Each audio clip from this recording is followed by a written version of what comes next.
এই ধর তোকে ডাকলে পাওয়া যায় না, তারপরে দেখি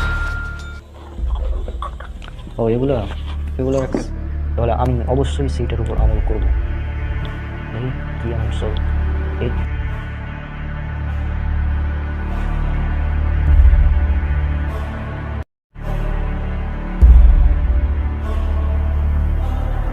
কে আছো যে আমাকে ডাকবে, আমি তার ডাকে সাড়া দেবো।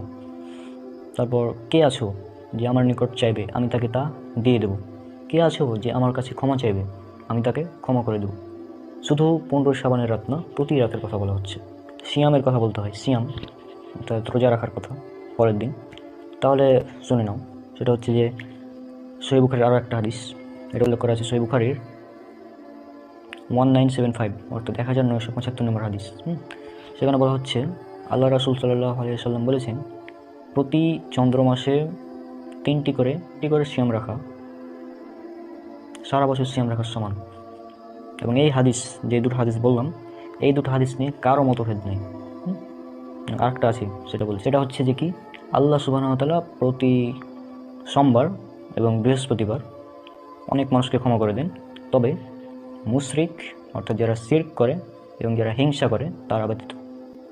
এটা প্রতি সোমবার এবং প্রতি বৃহস্পতিবার, এবং এই হাদিসটা উল্লেখ করা আছে সহিহ মুসলিমে। তো এই হাদিসটা উল্লেখ করা আছে 6438, 6440 এবং 6441 নম্বর হাদিস সহিহ মুসলিমে। বলা হচ্ছে রাসূলুল্লাহ সাল্লাল্লাহু আলাইহি ওয়াসাল্লাম বলছেন যে বান্দাদের আমল প্রতি সোমবার এবং বৃহস্পতিবার আল্লাহর নিকট পেশ করা হয়, এবং তখন আল্লাহ সুবহানাহু ওয়া তাআলা অনেক মানুষকে ক্ষমা করেন। তবে যারা তার সাথে অংশীদারিত্ব করে অর্থাৎ যারা শিরক করে এবং যারা তার ভাইয়ের সাথে শত্রুতা করে অর্থাৎ যারা হিংসা করে তারা ব্যতীত, অর্থাৎ তারা ক্ষমা পাবে না, এবং বাকি সবাইকে আল্লাহ সুবহানাহু ওয়া তাআলা এই প্রতি সোমবার এবং বৃহস্পতিবার ক্ষমা করে দেবেন। সেগুলো হচ্ছে সহিহ হাদিস, এবং এই হাদিসের ব্যাপারে কেউ দ্বিমত পোষণ করেনি, সবাই বলেছে এটা সহিহ, একদম একদম খাঁটি সহিহ হাদিস। এখানে কোনো সন্দেহই নেই। তো তোমরা যে এই 15 শ্রাবণকে কেন্দ্র করে যে আমলগুলো করছো, এগুলোর কোনো ভিত্তি নাই। অনেকে জাল বলেছে, অনেকে জয়ীফ বলেছে, কিছু কিছু আলেম হয়তো সহিহ বলেছে, তবে বেশিরভাগ আলেমই এটাকে জয়ীফ, জাল এভাবে বলেছে। আর যেখানে প্রতি সপ্তাহে আল্লাহ সুবহানাহু ওয়া তাআলার কাছে ক্ষমা পাওয়া যাচ্ছে, সেখানে আপনি বা তোর মতো মানুষ পড়ে আছে যে এক রাতের জন্য, যে ওই এক রাতে আল্লাহ ক্ষমা করবে। অথচ আল্লাহ প্রতিদিন, মানে প্রতি রাতে আল্লাহ সুবহানাহু ওয়া তাআলা আসছেন, ডাকছেন, ক্ষমা বলছেন, কে ক্ষমা চাইবে ক্ষমা করে দেবো, প্রতি রাতে, শুধু 15 শ্রাবণের রাতে না। তোরা যেটা বলছিস না যে প্রতি, মানে এটা কী বলবো, মানে এটা তো এক প্রকার অস্বীকার করা হয়ে যাচ্ছে সহিহ হাদিসগুলো।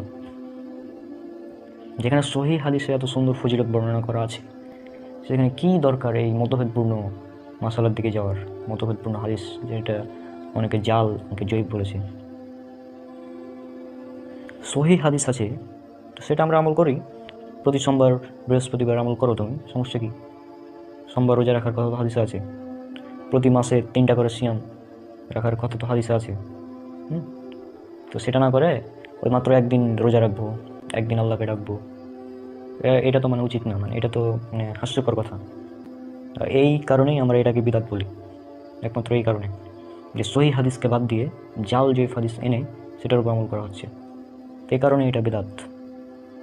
বুঝেছ এবার ক্লিয়ার কথা? তো তারপর থেকে বুঝলাম যে সওয়া বরাত এটা হচ্ছে বিদআত, করা যাবে না।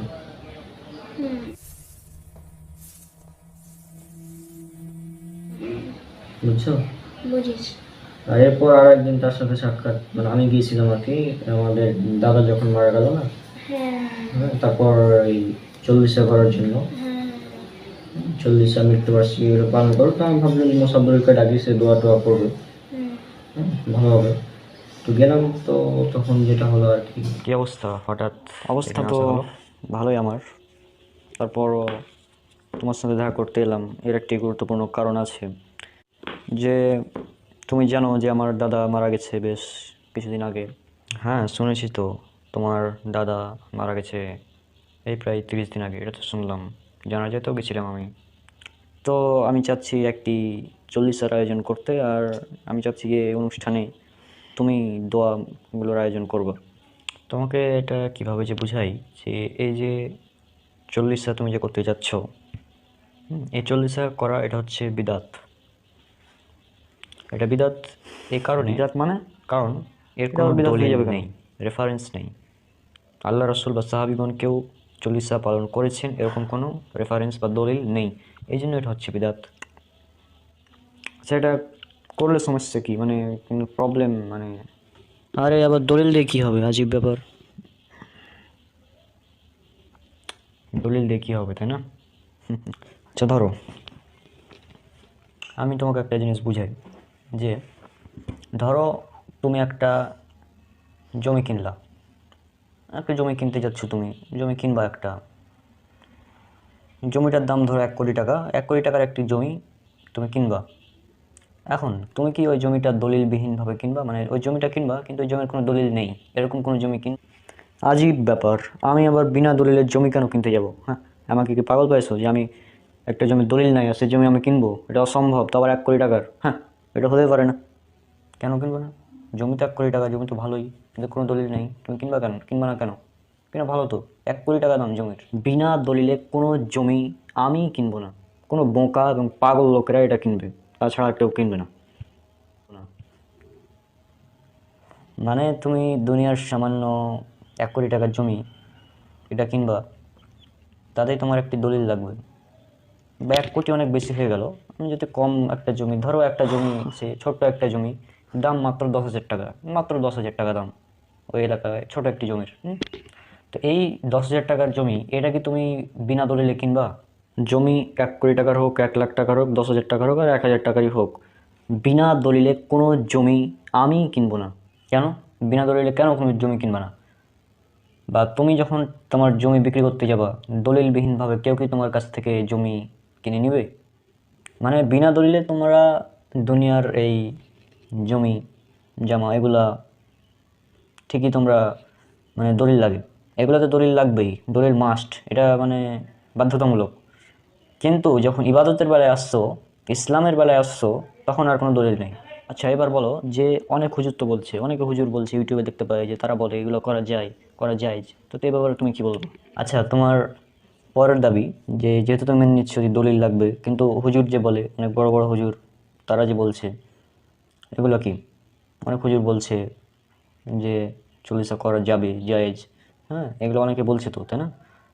তো এখন তাদের ব্যাপারে কি বলা যায়, তাই না?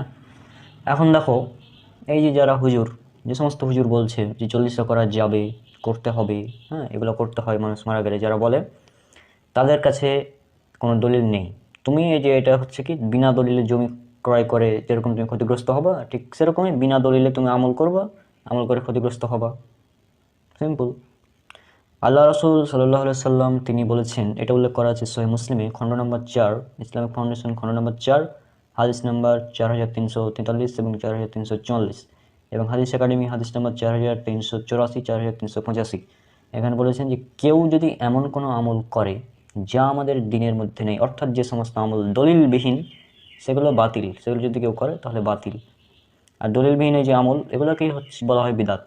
যত বড় হুজুরই করুক, হোক সে পৃথিবীর সবচেয়ে বড় হুজুর, সবচেয়ে বড় আলেম, হোক সে পৃথিবীর সবচেয়ে বড় আলেম, তার কথাই যদি কোরআন এবং সহিহ হাদিসের দলিল না থাকে, তাহলে তার কথা গ্রহণযোগ্য নয়। এটা হচ্ছে মূল উসুল, মূল নীতি। আমাদের মূল নীতি হচ্ছে এটাই, পৃথিবীর যত বড়ই হুজুর হোক, যত বড়ই মানুষ হোক, হোক সে পৃথিবীর সবচেয়ে বড় আলেম, তার কথার পিছনে অবশ্যই দলিল থাকা লাগবে। সে যখন কোনো কথা বলবে যে আল্লাহ বলেছেন, এটা উল্লেখ করা আছে কোরআনের এত নম্বর সূরার এত নম্বর আয়াতে, আল্লাহ রসুল সাল্লাল্লাহু আলাইহি ওয়াসাল্লাম বলেছেন, এটা উল্লেখ করা আছে অমুক হাদিস গ্রন্থের এত নম্বর হাদিসে, এভাবে তাকে বলতে হবে।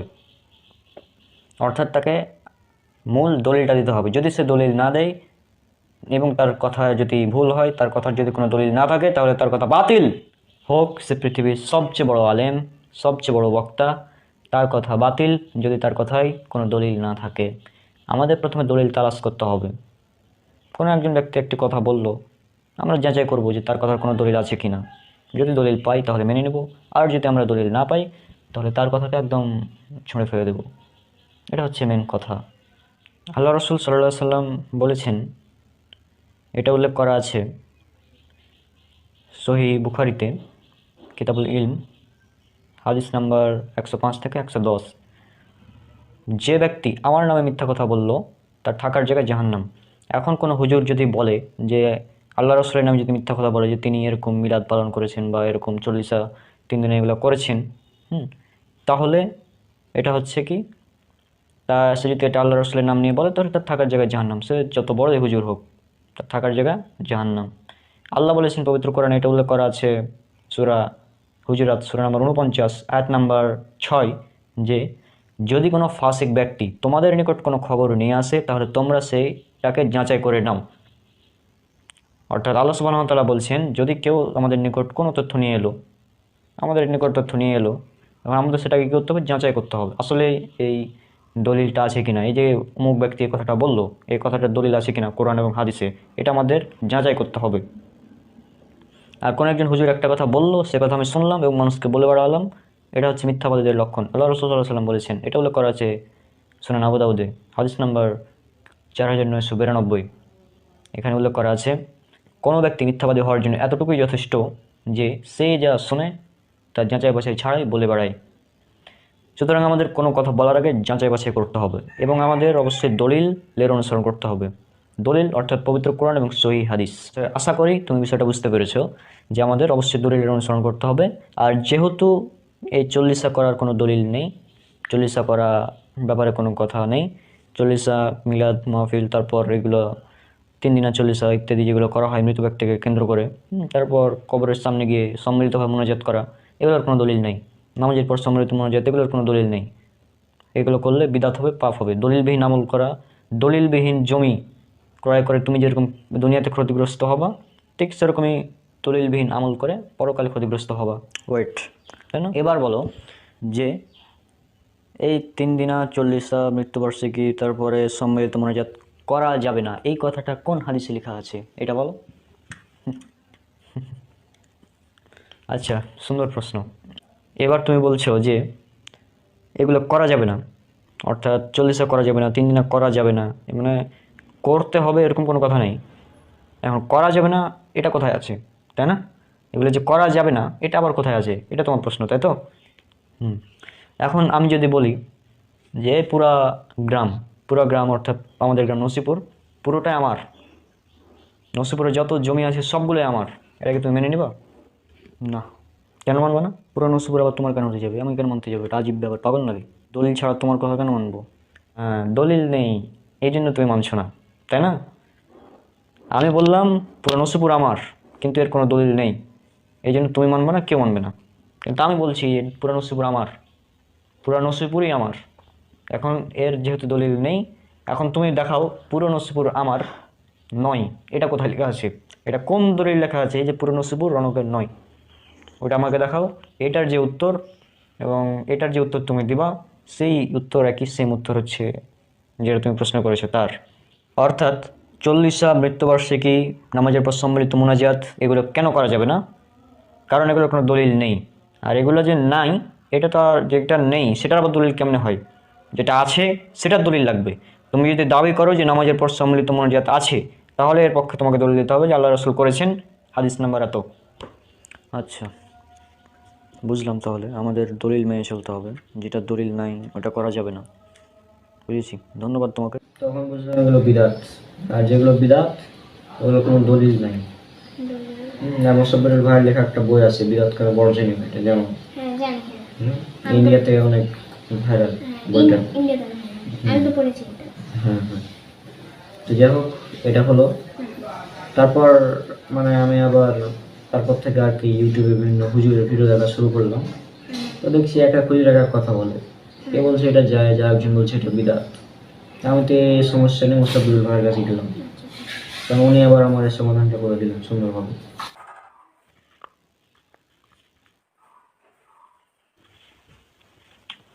ভাই, আমি প্রচুর বিপদে আছি, মানে কীভাবে আপনাকে বিষয়টা বুঝাবো আমি ঠিক বুঝছি না। সেটা হচ্ছে যে আমরা তো সাধারণ মানুষ, ইসলাম সম্পর্কে তো জানি না, অল্প কিছুটা জানি, যা শুনি সেগুলো করি। তো আমি কিছুদিন আগে ইউটিউবে ভিডিও দেখছিলাম, এক হুজুর বলছে যে নামাজের পরে যে আমরা সম্মিলিত মোনাজাত করি এটা হচ্ছে বিদাত, করলে নাকি জাহান্নামে যাবে। তারপরে আর এক হুজুর বলছে যে না, নামাজের পর সম্মিলিত মোনাজাত করতে হবে, এটা জায়েজ। তো আমি তো অবাক হলাম যে কী ব্যাপার ভাই, এক হুজুর বলছে জায়েজ আর এক হুজুর বলছে বিদাত। তো তারপরে এটা গেল, আমি মানে এটা নিয়ে একটা বিভ্রান্তিতে আছি। আর আরেকটি বিষয়, সেটা হচ্ছে যে এক হুজুর বলছে যে নামাজে ইমামের পেছনে সূরা ফাতিহা পড়া যাবে না। আরেক হুজুর বলছে নামাজে ইমামের পেছনে সূরা ফাতিহা পড়তে হবে, এটা ফরজ, পড়াই লাগবে, না পড়ে নামাজ হবে না। তো আমি তো মানে বড় ধরনের বিভ্রান্তিতে আছি, কি করব এখন? যদি আর আমি জানি যে আপনি ইসলাম নিয়ে গবেষণা করেন, পড়াশোনা করেন, তো আমি আশা করি যে আপনি এইটার একটা ভালো সমাধান দিতে পারবেন।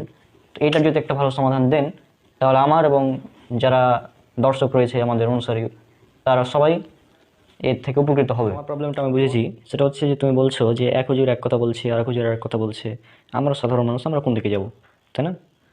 তো এর সমাধান কিন্তু পবিত্র কোরআনে আল্লাহ সুন্দরভাবে দিয়ে রেখেছেন। তুমি যদি পড়াশোনা করতে তাহলে বিষয়টা বুঝতে পারতে। সেটা হচ্ছে আল্লাহ পবিত্র কোরআনে বলেছেন, সূরা আলাক সূরা নম্বর 96 আয়াত নম্বর 1, পড়ো তোমার প্রভুর নামে যিনি তোমাকে সৃষ্টি করেছেন। আর এটা হচ্ছে প্রথম আয়াত যেটা আল্লাহ সুবহানাহু ওয়া তাআলা নাজিল করেছেন। অর্থাৎ আল্লাহ সুবহানাহু ওয়া তাআলা আমাদের মানে ধর্মটাকে, আমাদের ইসলাম যেটা, এটাকে পালন করার জন্য সর্বপ্রথম কী বলেছেন? পড়তে বলেছেন। হ্যাঁ, পড়তে হবে। কিন্তু আমাদের সমাজে দেখা যায় যে আমরা পড়াশোনা বাদ দিয়ে অমুক হুজুর কী বললো, তমুক হুজুর কী বললো, এগুলো দেখে বেড়াই, দিয়ে বিভ্রান্তিতে পড়ি। মূল কারণ কিন্তু এটাই, পড়াশোনা না করে হুজুর এটা বলছে, অমুক হুজুর এটা বলছে, আমরা কোনটা মানবো, এটা নিয়ে বিভ্রান্তিতে পড়ে তখন বলে যে এক হুজুর এক কথা বলছে, আর এক হুজুর এক কথা বলছে, আমরা এখন কী করব? ঠিক না? এটা হচ্ছে 1 নম্বর পয়েন্ট। 2 নম্বর পয়েন্ট, সেটা হচ্ছে আল্লাহ সুবহানাহু ওয়া তাআলা বলেছেন, পবিত্র কোরআনে অসংখ্য জায়গায় উল্লেখ করা আছে। সূরা ইমরান সূরা নম্বর 3 আয়াত নম্বর 32, সূরা ইমরান সূরা নম্বর 3 আয়াত নম্বর 132, সূরা নিসা সূরা নম্বর 4 আয়াত নম্বর 59, সূরা নিসা সূরা নম্বর 4 আয়াত নম্বর 80। এছাড়া পবিত্র কোরআনে অসংখ্য জায়গাতে উল্লেখ করা আছে, আল্লাহ সুবহানাহু ওয়া তাআলা বলেছেন, তোমরা আল্লাহর আনুগত্য করো এবং রাসূল সাল্লাল্লাহু আলাইহি ওয়াসাল্লামের আনুগত্য করো। অর্থাৎ আল্লাহ সুবহানাহু ওয়া তাআলা বলছেন যে আল্লাহর আনুগত্য এবং রাসূল সাল্লাল্লাহু আলাইহি ওয়াসাল্লামের আনুগত্য করতে, অর্থাৎ পবিত্র কোরআন এবং আল্লাহ রাসূলের সুন্নাহ মেনে চলতে। রাসূল সাল্লাল্লাহু আলাইহি ওয়াসাল্লাম বলেছেন, এটা উল্লেখ করা আছে মুস্তাদরাকুল হাকিম হাদিস নম্বর 319, এবং এটা হাদিস সম্ভারে পাবা হাদিস নম্বর 1500। সেখানে বলা হয়েছে যে রাসূল সাল্লাল্লাহু আলাইহি ওয়াসাল্লাম বলেছেন, আমি তোমাদের নিকট দুইটি জিনিস রেখে যাচ্ছি, তোমরা যতদিন এটাকে আঁকড়ে ধরবে ততদিন তোমরা পথভ্রষ্ট হবে না। এই দুটো জিনিস কি? একটা হচ্ছে আল্লাহর কিতাব অর্থাৎ পবিত্র কোরআন, আর একটা হচ্ছে রাসূল সাল্লাল্লাহু আলাইহি ওয়াসাল্লামের সুন্নাহ অর্থাৎ হাদিস, সহিহ হাদিস। অর্থাৎ আমাদের সর্বপ্রথম পড়াশোনা করতে হবে কোরআন এবং সহিহ হাদিস নিয়ে, এবং আল্লাহ যা বলেছেন, রাসূল যা বলেছেন, সেগুলো আমাদের মেনে চলতে হবে। এটা হচ্ছে নাম্বার 1 পয়েন্ট। 2 নম্বর পয়েন্ট, আল্লাহ সুবহানাহু ওয়া তাআলা বলেছেন, এটা উল্লেখ করা হয়েছে সূরা নিসা সূরা নম্বর 4 আয়াত নম্বর 59। এখানে বলা হয়েছে যে ইয়া আইয়ুহাল্লাযিনা আমানু, অর্থাৎ হে মুমিনগণ, তোমরা আনুগত্য করো আল্লাহর এবং আনুগত্য করো রাসূলের, এবং তোমাদের মধ্যে যারা ইমামগণ রয়েছেন অর্থাৎ উলিল আমর যারা, তাদের। এখন আল্লাহ রাসূলের আনুগত্য যখন আমরা করব, তখন কিন্তু কোনো বিভ্রান্ত হবে না। বিভ্রান্তিতে কখন আসবো? যখন আমরা এই যে উলিল আমর এর আনুগত্য করতে যাব, এখানেই হবে মতভেদ। এক হুজুর এক কথা বলবে, আর এক হুজুর আর এক কথা বলবো, আমরা কারটা মানবো। আল্লাহ কিন্তু আয়াতটি এখানেই শেষ করে দেননি, আল্লাহ এখানেই বাকি অংশের সমাধান দিয়ে রেখেছেন। এই যখন মতভেদ হবে তখন আমরা কি করব? এখানে আল্লাহ সুবহানাহু ওয়া তাআলা বলছেন যে যখন তোমরা মতভেদে পতিত হবে, অর্থাৎ যখন তোমাদের মধ্যে মতবিরোধ হবে, তখন সে বিষয়টি আল্লাহ ও রাসূলের দিকে প্রত্যাপন করো। অর্থাৎ কোনো একটি বিষয়ে যখন মতভেদ হবে, তখন সেটাকে আল্লাহ এবং রাসূলের দিকে প্রত্যাপন করো। তারপরে বলা হচ্ছে, যদি তোমরা আল্লাহ ও পরকালে বিশ্বাসী হও, এটাই তোমাদের জন্য উত্তম এবং উৎকৃষ্টতর। অর্থাৎ আল্লাহ সুবহানাহু ওয়া তাআলা বলছেন, তোমরা আল্লাহর আনুগত্য করো অর্থাৎ পবিত্র কোরআন মেনে চলো, রাসূল সাল্লাল্লাহু আলাইহি ওয়াসাল্লামের আনুগত্য করো অর্থাৎ সহিহ হাদিস মেনে চলো, এবং তোমাদের মধ্যে যারা কর্তৃত্বের অধিকারী অর্থাৎ উলিল আমর, তাদের আনুগত্য করো।